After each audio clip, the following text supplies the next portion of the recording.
بسم اللہ الرحمن الرحیم۔ السلام علیکم جماعت ہفتم کے پیارے بچوں، امید ہے کہ آپ سب خیر خیریت سے ہوں گے۔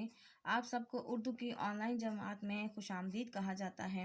جیسا کہ آپ سب بچے جانتے ہیں کہ ہم اپنی پچھلی جماعت میں ہم نے سبق نمبر 17 پڑھا تھا۔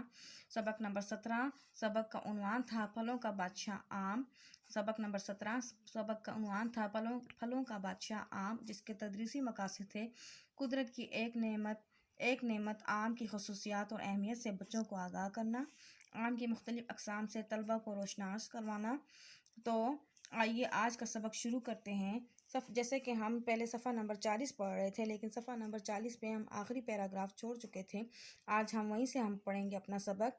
آج ہم صفحہ نمبر 40 اور صفحہ نمبر 41 پڑھیں گے، ٹھیک ہے بچوں؟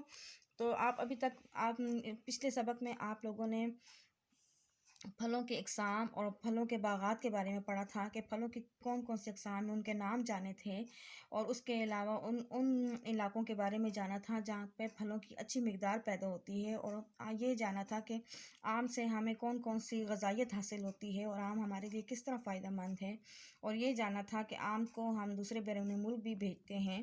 تو آئیے آج کا سبق شروع کرتے ہیں۔ آم ایسا پھل ہے جو صرف پکنے پر ہی نہیں بلکہ کچا بھی استعمال ہوتا ہے۔ کچا آم بچے، اس سے مراد یہ ہے کچا آم جو استعمال ہوتا ہے وہ اچار اور چٹنیوں میں آپ دیکھتے ہیں، آپ کھاتے ہیں۔ کچا آم ان اچار میں کچے آم ڈالے جاتے ہیں۔ کچے آم سے چٹنیاں، مربے اور اچار وغیرہ بنائے جاتے ہیں۔ آم ایسا پھل ہے جو ہمارے ادیبوں اور شاعروں میں بھی مقبول ہے۔ ادیبوں اور شاعروں میں بھی مقبول ہے، مطلب مشہور ہے، ان کو بھی خاص پسند تھا۔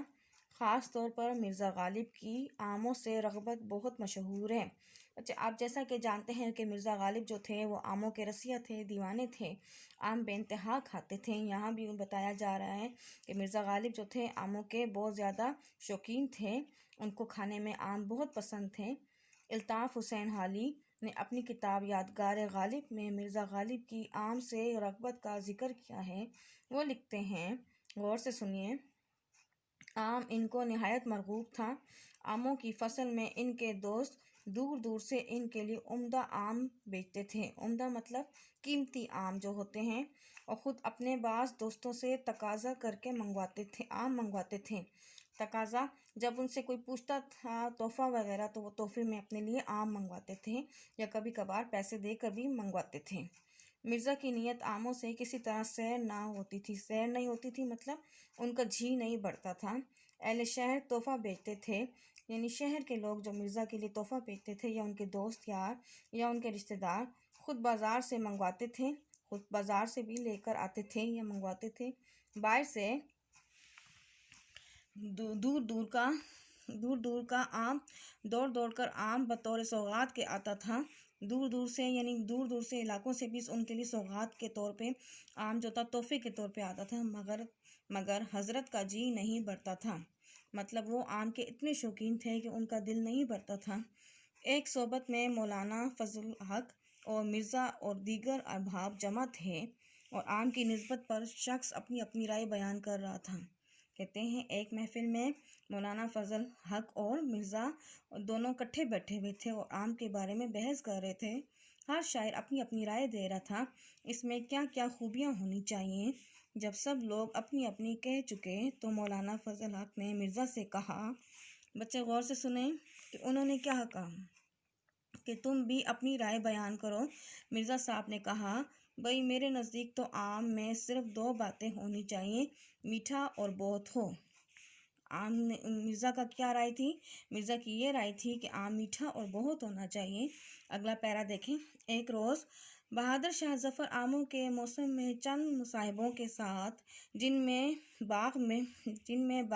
میں غالب بھی تھے، شاہی باغ میں ٹہل رہے تھے۔ آم کے پیڑ رنگ رنگ کے آموں سے لدے ہوئے تھے، بھرے ہوئے تھے۔ پیڑ کہتے ہیں درختوں کو۔ یہاں کا آم بادشاہ یا سلاطین یا بیگمات کے سوا کسی کو میسر نہیں آ سکتا تھا۔ مطلب یہاں کا جو عام تھا وہ جو تھے جنگجو سلاطین، ان کے سپاہی یا بیگمات جو وزیروں کی یا بادشاہوں کی جو بیگمات تھیں، ان کے علاوہ اور کسی کو مل نہیں سکتا تھا۔ بچوں، مجھے امید ہے کہ آج کا سبق آپ کو اچھی طرح ذہن نشین ہوا ہوگا۔